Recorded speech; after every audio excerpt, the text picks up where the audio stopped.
পুরোটাই নাটক করছে অভিষেক বন্দ্যোপাধ্যায়। যে কোনো মৃত্যুই অত্যন্ত খারাপ, যারা জিতলে পরে ধরাকে সরা জ্ঞান করে। বাংলায় যদি আমরা মূর্তি ভাঙা হয় বাংলাতে, তাহলে বাংলা তৈরি করার কী দরকার ছিল? কলকাতা হাইকোর্ট 15 নম্বর পয়েন্টে পরিষ্কার বলছে যে দুর্নীতি হয়েছে, এটা প্রুফ।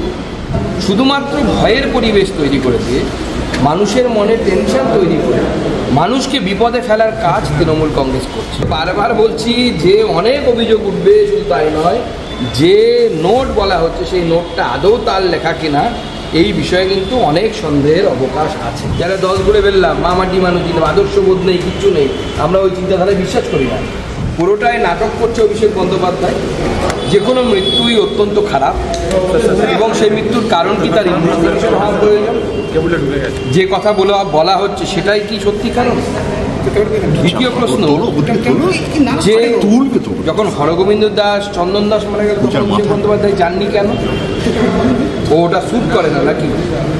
কারণ যে জাহাঙ্গীরকে উনি ডিস্ট্রিক্ট প্রেসিডেন্ট করবেন ভাবছেন ওই জেলার, সেই জাহাঙ্গীরের গোত্রের লোক ওখানে মারামারি করে মেরে ফেলেছিল, সেই জন্য ওখানে যায়নি। তো এই যে হিপোক্রেসি, একটা এসআইআরের মতো নিরীহ জিনিসকে বিহারে হয়েছে, বিহারে কার প্রাণ গেছে বলুন? শুধুমাত্র ভয়ের পরিবেশ তৈরি করে দিয়ে, মানুষের মনে টেনশন তৈরি করে মানুষকে বিপদে ফেলার কাজ তৃণমূল কংগ্রেস করছে। এসআইআর ভারতবর্ষে এর আগেও হয়েছে, এবারও হচ্ছে, আগামী দিনেও হবে। তৃণমূল থাকুক, বিজেপি থাকুক, না থাকুক, তৃণমূল না থাকুক, তাও হবে এসআইআর। এসআইআরের হওয়ার কথা ভারতবর্ষের সংবিধান, ভারতবর্ষের আইন বলছে, পিপল রিপ্রেজেন্টেটিভ অ্যাক্ট বলছে যে এসআইআর হবে। কিন্তু মানুষকে মিথ্যে কথা বলে ভয় পাওয়ানো, ভয়ের পরিবেশ তৈরি করা, এটা কিন্তু আমার মনে হয় সংবিধান বিরোধী। কিন্তু ওই যে সুইসাইড নোট যেটা বলছে যে এসআইআরের জন্য, কি বলবেন? তদন্ত হওয়া উচিত। কি তদন্ত? যে ওই সুইসাইড নোটটা কে লিখেছে, কার লেখা? কারণ দেখুন, যুক্তি বলে যে এসআইআর নিয়ে কার টেনশন হবে। ধরুন আমার ফ্যামিলি আছে, লোকজন আছে, আমি বাংলাদেশ থেকে এসেছি, আমার স্বাভাবিক আমার টেনশন হতে পারে যদি আমি বাংলাদেশ থেকে আসি। যার সেই ব্যাকগ্রাউন্ডটি নেই, তার এসআইআর নিয়ে টেনশন হবে। আর এই যে এনআরসির কথা বলা হচ্ছে, এনআরসি তো লাগুই হয়নি। আমরা বারবার যেটা বলেছি যে এনআরসি লাগু হয়নি, কিন্তু বারবার এনআরসির কথা বলে যে ভয়টা ঢুকছে। এই ভয়ের বিষয়টি কারা করছে? বিজেপি বলেছে যে এনআরসি হচ্ছে, এনআরসি হচ্ছে বলছে কে? টিএমসি বলছে। তাহলে এই মানুষটি যিনি মারা গেলেন বা যিনি সুসাইড করলেন, ভয়ের জন্য যদি করে থাকেন এনআরসি, তাহলে দায়িত্ব মমতা বন্দ্যোপাধ্যায় বা তৃণমূল, যারা বলেছে এনআরসি হচ্ছে। স্টেট এজেন্সির ইনভেস্টিগেশন আপনারা স্যাটিসফাই? দেখো, স্টেট এজেন্সি, মুখ্যমন্ত্রী আর তার ভাইপো একটা ন্যারেটিভ তৈরি করে দেওয়ার পর সেটা তার বাইরে গিয়ে বা তার উল্টো গিয়ে কথা বলতে পারবে? স্টেট এজেন্সি সে ক্ষমতা আছে, দম আছে। রাজীব কুমারের পুলিশ, তাহলে কোমর ভেঙে যাবে। আমরা কিছু চাইছি না, আমরা জানি কিভাবে দেখে সামলাতে হয় এদেরকে।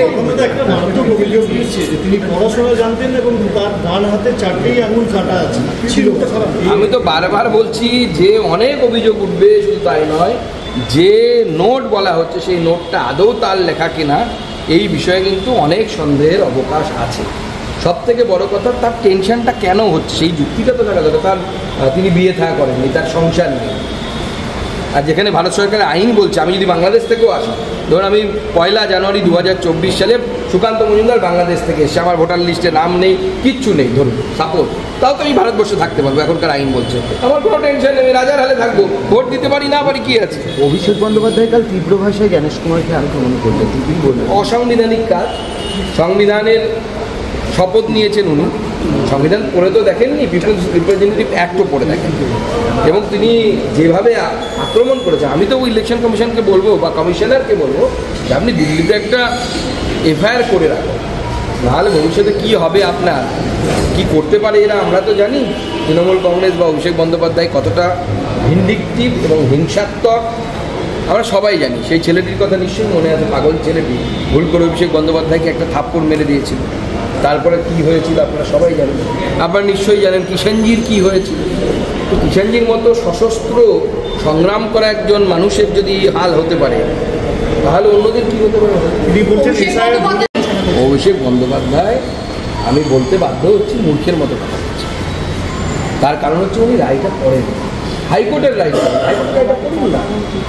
আপনাদের সময় থাকলে আমি রায়ের কোর্ট করে বলবো, 15 নম্বর পয়েন্ট দেখুন কি বলছে কলকাতা হাইকোর্ট 15 নম্বর পয়েন্টে পরিষ্কার বলছে যে দুর্নীতি হয়েছে, এটা প্রুফ, টাকা ফেরত এসেছে। এবং কোর্ট শুধু একটা জায়গাতেই আমাদের সাথে ডিফার করেছে, কোর্ট বলেছে এটা চালু হওয়া দরকার, আমরাও বলছি চালু হওয়া দরকার, কিন্তু কোর্ট তার সাথে বেঁধে দিয়েছে চেক অ্যান্ড বাউন্স। কেন্দ্র চাইলে স্পেশাল প্রভিশন রাখতে পারে, তার মধ্যে স্পেশাল অবজারভেশন রাখতে পারে। আমি তো কেন্দ্রকে বলবো যে করে দেওয়া হোক, যে সাংসদদের নজরদারিতে হবে, এ ধরনের স্পেশাল প্রভিশন করা বলা হচ্ছে এইটার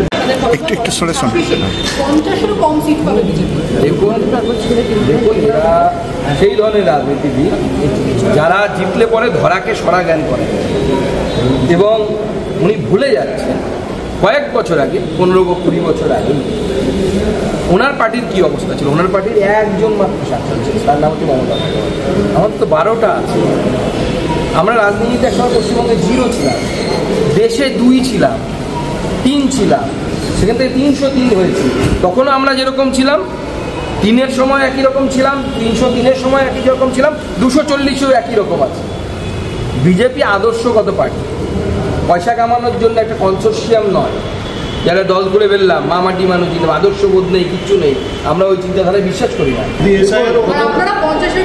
দেখুন প্রথম কথা হচ্ছে অভিষেক বন্দ্যোপাধ্যায় এই কদিন খুব জিমটিম করেছেন, সাপ্লিমেন্ট খাচ্ছে, এগুলো আমরা জানি, জ্যোতিষ চর্চাও করছেন, এটা আমি জানি। শুধু আমি এটুকু বলতে পারি যে বিজেপি সরকার গঠন করবে, তৃণমূলের একটি সিট হলেও সিট কমবে, আর তার থেকেও বড় কথা তৃণমূল ক্ষমতায় থাকলো না বিজেপি ক্ষমতায় থাকলো, তার থেকেও গুরুত্বপূর্ণ হচ্ছে এসআইআর দেশের জন্য, বাংলার অস্তিত্বের জন্য। এটা তো বাংলার অস্তিত্ব রাখতে চায় না। আজকে তো পাথর প্রতিমায় আবার প্রতিমা ভাঙা হয়েছে। জয়দেব হালদার ওখানকার বিধায়ক আর তার ভাই দুজনে মিলে আমাদের একজন কর্মীকে, যারা বিক্ষোভ দেখাচ্ছিল, সাধারণ মানুষকে পিটিয়েছে, একজন হসপিটালাইজ, ডায়মন্ড হারবার হসপিটালে যাচ্ছে। এই তো পরিস্থিতি বাংলা যে কারণে তৈরি হয়েছে। বাংলায় যদি আমরা মূর্তি ভাঙা হয় বাংলাতে, তাহলে বাংলা তৈরি করার কী দরকার ছিল? পুরোটাই পূর্ব পাকিস্তানে যেত সে সময়, ওখানে এমনি মূর্তি ভাঙা হচ্ছে, এখানে ওর দেদার গণহারে মূর্তি ভাঙা হচ্ছে। নির্বাচন কমিশনকে বলা হচ্ছে বিজেপির সহকারী সংস্থা। দেখুন নাচতে না জানলে উঠোন বাঁধা। নির্বাচন কমিশন দেখুন তাদের স্ট্যান্ড স্পষ্ট করেছে, কোনো বৈধ ভোটারের নাম বাতিল হবে না, কোনো অবৈধ ভোটার ভারতবর্ষের ভোটার তালিকায় থাকবে। তো ভারতবর্ষের সংবিধান তাকে ম্যান্ডেট দিচ্ছে, এর মধ্যে হিন্দু মুসলিম কিচ্ছু নেই। যিনি ভারতের নাগরিক, সে যে ধর্ম, যে জাতি, যে বর্ণের হোক, তার নাম থাকবে, আর যে ভারতবর্ষের নাগরিক না তার থাকবে না। এবার 100 দিনের কাজ নিয়ে খুব মানে এই যে ভোট দেওয়া হলো তার ভিত্তিতে, তাহলে আপনারা রিজিগনেশন দেবেন না কেন? এই প্রশ্ন কি ওনাকে প্রশ্ন করুন। তাহলে তো এর আগে তো 12 বার এসআইআর হয়েছে, তাহলে সব সরকারকে একবার করে রিজাইন দিতে হবে। 2002 সালে বা 3 সালে যখন এসআইআর হলো, তখনও তো কেন্দ্রে একটা সরকার ছিল, 26 লক্ষ নাম বাদ গেছে, তা তখন কেন এই দাবিটা তোলেননি ওনার পিসি? ওনার পিসি একসময় বলেছেন যে এই বাংলায় 80 লক্ষ নাকি এই ধরনের ভোটার, তখন সিপিএম ক্ষমতায় ছিল, যে 80 লক্ষ নাম নাকি এখানকার ভোটার ইলেকটোরাল রোলে আছে যারা ভারতবর্ষের নাগরিক নয়। ভিডিও পেয়ে যাবেন আপনারা, মমতা বন্দ্যোপাধ্যায়ের ভিডিও আছে। আমরা তো তার কথা বলছি। কিছুদিন আগে, কয়েক মাস আগে ওনারা অভিযোগ তুলেছেন যে সুকান্ত মজুমদারের স্ত্রীর নাম 2 জায়গায় আছে। কিছুদিন আগে ওনারা অভিযোগ তুলেছেন বিভিন্ন জায়গায় নাকি 2 জায়গায় 3 জায়গায় নাম আছে। এখন দেখা যাচ্ছে প্রশান্ত কিশোরের 2 জায়গায় নাম আছে। এই অভিযোগ ওনারা তুলে তুলে নির্বাচন কমিশনে দিয়ে এসেছিলেন। আমরা তো বলেছি সেই জন্যই তো এসআইআরটা দরকার। আমরা তো চাই দুধ কা দুধ, পানি কা পানি পরিষ্কার হয়ে যায়, একদম সাফ হয়ে যায়। 21 আর 24 আরো ভালো ভালো খবর দেখতে সাবস্ক্রাইব করুন বাংলা হান্টের ইউটিউব চ্যানেল। বাংলা হান্টের আরো খবর দেখতে নজর রাখুন। বাংলা খবর মানেই বাংলা হান্ট।